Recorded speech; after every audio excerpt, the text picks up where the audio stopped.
Alright, hello everyone. How are you all doing today? I myself am doing rather well, and I wanted to talk about Doom Patrol. I've just gotten into the series. The third season has been announced, and so I felt it was a good time. Uh, a little bit of background: first time I experienced Patrol was actually this Milk Wars. Yeah, it's an incredibly strange story. You could see Batman as Pastor there, Superman as the Milkman, and apparently Milkman is one of the strongest versions of Superman. Can believe it. And Wonder Woman as a housewife. So the Doom Patrol are chasing after Retcon, and it leads them into a place just very sanitized in a way, and you get to see all these just depicted as 19 characters who don't really do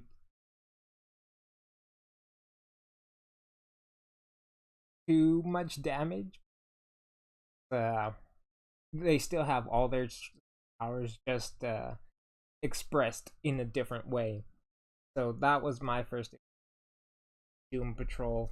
I knew the show was going on at that time, but for the most part, I never really did what they were about. And so I kept hearing that the TV show was good. It was one of the best shows. And frankly, it's one of the best comic book shows you can ever get. It just embraces the wackiness of comics. First two episodes, the portal up to a different dimension is inside of a donkey. So you get a big taste for the weird really quickly. But then they also garnish that with a whole mess. Well, uh, the core part of it is the character drama within the show. Um, that's what drives most of it. A lot of people are damaged in a lot of ways by their super powers. Generally, there's no way for them to directly help people as a Superman can easily pick up a bus that's fallen off a bridge and stuff like that, while the Doom Patrol are struggling throughout the series to really find uses for their powers. Beginning, they're just messing up everything every episode. Uh, there's a big mess up in some way, shape, or form, but at the same time, they never let the villains win. In essence, if you can that, if you can follow through with that, a lot of fun stories.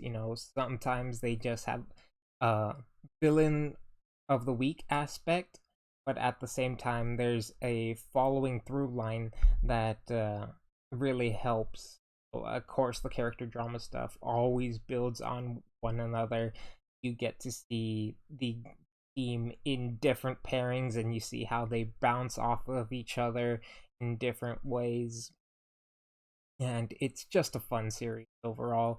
If you've wanted to give it a chance, I highly recommend it. Um, if you don't care for spoilers and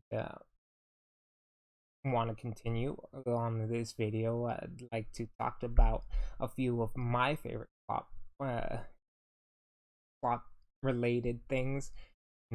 Cliff Steele goes through a lot. He's played by Brendan Fraser, and he does a fantastic job voicing the Robot Man.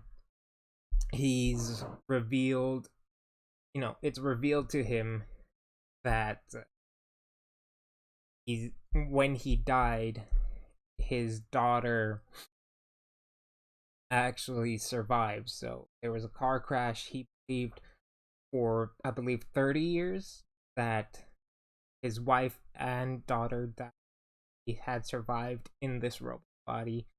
He's just been dragging around life, completely disdained with it. He's always such an angry fuck that I quite enjoy his outbursts, but they're always, well, not always justified, but you can see the logic.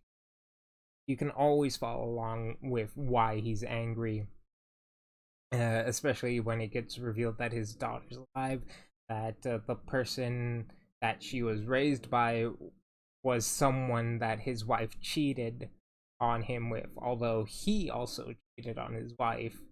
So you get a lot of warped aspects where he makes himself as a hero. He tries to make excuses for himself, and that it's a lot of heartbreaking stuff. I find there's a lot of times where he just questions, like, wasn't I a good father because he provided all this stuff because he was rich when he was human? So sad, a lot of sad stuff in my opinion, but it never holds him back. There's not once where he's really considered ending himself. He keeps moving forward, and then he has ideas of being a hero too, after some insane outbursts of violence. For sure.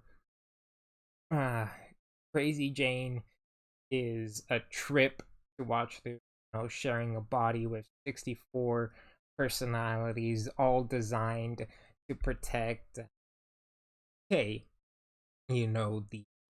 the original, the one they all split off from. And she has 64 superpowers that go along with each personality.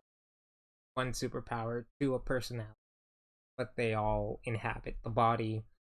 There's plenty of stuff with her that goes really weird and really deep into her psyche.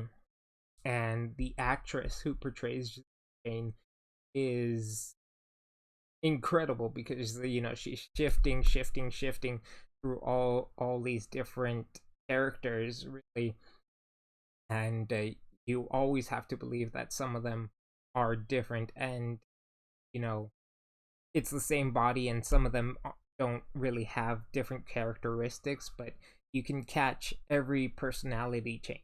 When she's Hammerhead, she's a lot more aggressive. She also gets a tattoo on her chest, but they do try to make it easy to catch when a personality change does happen.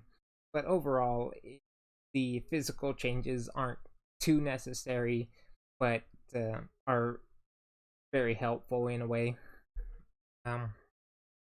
Rita, the Elastigirl, she's a fine character. For the most part, her stuff just deals with her personal image and how she's trying to grow as a person. The first season, she's haunted by Mr. Nobody about the thoughts of the child she helped take care of before, when she was helping someone in their acting. Larry Trainer, he's got a lot of stuff going on too because he works with a negative spirit within him that he caught one day in a test flight, and just a huge battle.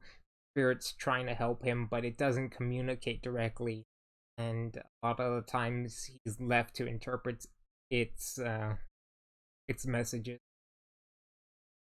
And finally, Cyborg, in who is portrayed fantastically. He has a good story, but the writers don't know what to do with him. It seems they just needed a bigger DC name, kind of hanging out. The first season, he's trying to act as a pseudo leader, trying to get everybody together, but he's always kind of being held back by his story plot, which is um, this this relationship with his father, where it's just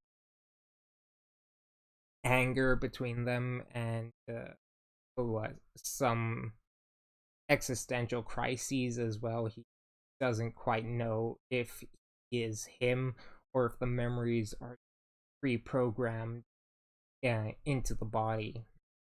That's fantastic as well. And although in the second season I found his story a little more weak, felt it was more filler, and I couldn't really get behind that. I've started skipping his parts with his girlfriend. I find them too slow. I don't really find them interesting. It's like, give me more comic books.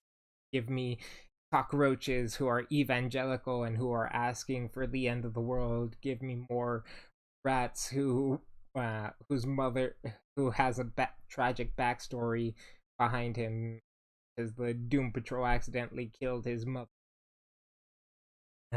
Ironically, when just crossing the road after telling that that he should look both ways. Incredible, incredibly funny in my opinion. Yeah, it's just filled with these wacky adventures. The uh, the sex the sex men, who are just a parody of Ghostbusters, but for sex ghosts, and they deal with a lot of that type of stuff. Really out there or really in dangerous threats. They dealt with a god, a decreation, who every time he blinks, people die, and as well as the Red Baron, an interdimensional demon who gets off on torturing people. Yeah, that was a creepy episode. Um, so that's about all of the praise I have for it. I'm glad I got into the. Been one of the best rides I've had, and yeah, this was a good change of pace for me. Last time I talked about the stuff going on in Afghanistan, how that upset me. So I just wanted to take a step back and talk about something fun, something I've been put put that in its box for not much. All right. So if you have your own comments about the Doom Patrol, go ahead and leave those down below. Don't forget to leave a like, and I'll catch you guys next time. Take care.